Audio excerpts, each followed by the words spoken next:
ಭೈರತಿ ರಣಗಲ್ ನಾವು ಮಫ್ತಿಲಿ ಎಷ್ಟು ಚೆನ್ನಾಗಿ ಎಂಜಾಯ್ ಮಾಡಿದ್ವಿ ಆ ಪಾತ್ರದ ಇತಿಹಾಸನ ತುಂಬ ಚೆನ್ನಾಗಿ ನರ್ತನವ್ರು ಕಟ್ಟಿದ್ದಾರೆ. ಅವ್ರಿಗೆ ಒಂದು ಥ್ಯಾಂಕ್ಸ್ ಹೇಳ್ತೀನಿ. ನಮ್ಮ ರವಿ ಬಸ್ರೂರವರು ಹೇಳ್ದಂಗೆ ರಿಲೀಸ್ ಇವೆಂಟಲ್ಲಿ ಇಂಟ್ರೋಲಲ್ಲಿ ಸ್ಕ್ರೀನು ಬೆಂಕಿ ಹಚ್ಕೊಳ್ಳುತ್ತೆ ಅಂತ ನಾವು ಅದನ್ನು ವಿಟ್ನೆಸ್ ಮಾಡಿದ್ವಿ ಇವತ್ತು. ಅಷ್ಟು ಅದ್ಭುತವಾಗಿದೆ ಪ್ರತಿಯೊಂದು ಎಲಿವೇಶನ್ಗಳು. ಆ್ಯಂಡ್ ಡೆಫಿನೆಟ್ಲಿ ಅಭಿಮಾನಿಗಳಿಗೆ ಭೈರತಿ ರಣಗಲ್ನ ಸೆಲೆಬ್ರೇಟ್ ಮಾಡೋರಿಗೆ, ಶಿವಣ್ಣನ ಸೆಲೆಬ್ರೇಟ್ ಮಾಡೋರಿಗೆ ಹಬ್ಬದೂಟ ಭೈರತಿ ರಣಗಲ್ ತುಂಬ ಎಂಜಾಯ್ ಮಾಡಿದ್ವಿ. ಐ ಥಿಂಕ್ ಅಭಿಮಾನಿಗಳ ಸೆಲೆಬ್ರೇಷನ್ ಅಂತೂ ಎಲ್ಲರೂ ವಿಟ್ನೆಸ್ ಮಾಡಿದ್ದೀರಾ, ಸಖತ್ತಾಗಿದೆ. ಸ್ಪೆಷಲಿ ಇಂಟ್ರೋಲ್ ಪಾಯಿಂಟ್ ಎಲ್ಲರೂ ಎದ್ದು ಕೈ ಕಟ್ಕೊಂಡು ನೋಡ್ತಾ ಇದ್ರಿ, ಕನ್ಸಿಸ್ಟೆನ್ಸಿ ಇತ್ತು, ಸೇಮ್ ಸೀನ್ ಹೆಂಗಿತ್ತು ಇಡೀ ಥಿಯೇಟರ್ ಎದ್ದು ನಿಂತ್ಕೊಂಡಿತ್ತು ಇಂಟ್ರೋಲಲ್ಲಿ. ಬಟ್ ಅಭಿಮಾನಿಗಳು ಒಂದು ರಿಕ್ವೆಸ್ಟ್ ಏನಂದರೆ ದಯವಿಟ್ಟು ಶೂಟ್ ಮಾಡಿ ಸ್ಟೋರಿಲಿ ಇದರಲ್ಲಿ ಅಲ್ಲಿ ಫೇಸ್ಬುಕ್ಕಲ್ಲಿ ಹಾಕಬೇಡಿ.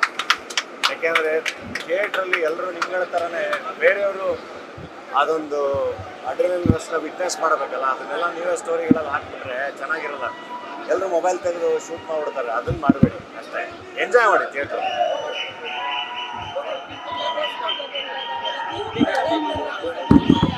ಇಲ್ಲ, ಇವತ್ತು ಆಲ್ಮೋಸ್ಟ್ ಥಿಯೇಟ್ರಲ್ಲಿ ಒಂದು 40% ಜನ ಭೈರತಿ ರಣಗಲ್ ಕಾಸ್ಟ್ಯೂಮಲ್ಲೇ ಇದ್ದಾರೆ. ಅದು ಆ ಪಾತ್ರದ ಪವರ್ ಹಂಗಿದೆ, ಹಾಗಾಗಿ ಎಲ್ಲರೂ ಅದೇ ಕಾಸ್ಟ್ಯೂಮಲ್ಲಿ ಬಂದಿದ್ದೀವಿ.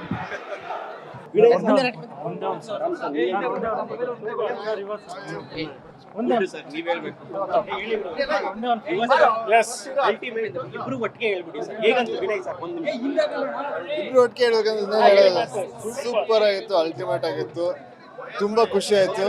ಲಾಸ್ಟ್ ನೋಡಿದ ಮಫ್ತಿಯಲ್ಲಿ ಕ್ಯಾರೆಕ್ಟರ್ನ ಕಾಯ್ತಾ ಇದ್ವಿ, ಅವಾಗಿಂದನೂ ಈ ಸಿನಿಮಾ ಯಾವಾಗ ಬರುತ್ತೆ ಅಂತ. ಈ ಕ್ಯಾರೆಕ್ಟರ್ನ ಫುಲ್ ಫ್ಲೆಶ್ ನೋಡೋಕ್ಕೆ ಕಾಯ್ತಾ ಇದ್ವಿ. ಇವತ್ತು ನೋಡಿ ತೃಪ್ತಿ ಆಯ್ತು, ತುಂಬಾ ಖುಷಿ ಆಯ್ತು. ಸಖತ್ತಾಗಿದೆ. ಫಸ್ಟ್ ಏನಂದ್ರೆ ಇಂಟರ್ವೆಲ್ ಅಲ್ಲಿ ಒಂದು ಶಾರ್ಟ್ ಬರುತ್ತೆ, ನನ್ಗಂತೂ ಫುಲ್ ಒಳಗಡೆಯಿಂದಲ್ಲ, ಅದು ಹೆಂಗೆ ಅಂದ್ರೆ ಕೂರಕ್ಕಾಗ್ಲಿಲ್ಲ. ಅಂದ್ರೆ ನನಗೆ ಅವರು ನಮ್ಮ ದೊಡ್ಡಪ್ಪನಲ್ಲಿ ಓಮನ್ ಮಾಡಿರೋ ಸತ್ಯ ಕ್ಯಾರೆಕ್ಟರ್ ಬಿಟ್ರೆ ಭೈರತಿ ರಣಗಲ್ ಕ್ಯಾರೆಕ್ಟರ್ ನನ್ನ ಫೇವ್ರೆಟ್ ಕ್ಯಾರೆಕ್ಟರ್. ಅಂಡ್ ಸಿನಿಮಾ ನೋಡಿದಾಗ ಶಿವಣ್ಣ ಒಂಥರ ಲಾಂಗ್ ಹಿಡಿಯೋದು ಓಮ್ ಆದ್ಮೇಲೆ ರಿವೈನ್ ಆಗಿ ದಿ ಫಸ್ಟ್ ಟೈಮ್ ಅಷ್ಟು ವರ್ಷ ಆದ್ರೂ ಕೂಡ ಒಂಥರ ವಿಭಿನ್ನವಾಗಿ ತೋರಿಸಿದ್ದಾರೆ. ಅಂದ್ರೆ ಅವ್ರು ಹಿಡಿಯೋ ತರ ಲಾಂಗ್ ಯಾರ ಕೈಲಿ ಹಿಡಿಯೋಕ್ಕಾಗಲ್ಲ ಬಿಡಿ. ಹಿಡಿದ್ರೇನೆ ಅನ್ಸಿ, ಅವ್ರ ಕೈಯಲ್ಲಿ ಲಾಂಗ್ ಹಿಡಿದ್ರೆ ನಮ್ಗೇನೋ ನಾವ್ ಹಿಡಿದಂಗೆ ಅನ್ಸುತ್ತೆ. ದಿ ಬೆಸ್ಟ್ ಸೀನ್ ನಿಮ್ಗೆ ಯಾವ್ದು? ಸಖತ್ತಾಗಿದೆ ಎಲ್ಲಾರು ಹೇಳಿ ಸರ್ ವಿನಯ್ ಸರ್, ಯಾಕೆಂದ್ರೆ ಒಂದೊಂದು ಸೀನ್ ತುಂಬಾ ನರ್ತನ ತುಂಬಾ ಅದ್ಭುತವಾಗಿ. ನನ್ಗೆ ಇಂಟರ್ವಲ್ ಬ್ಲಾಕ್ ಅಂದ್ರೆ ತುಂಬಾ ಇಷ್ಟ ಆಯ್ತು.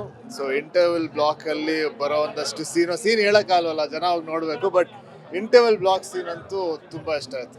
Thank you so much.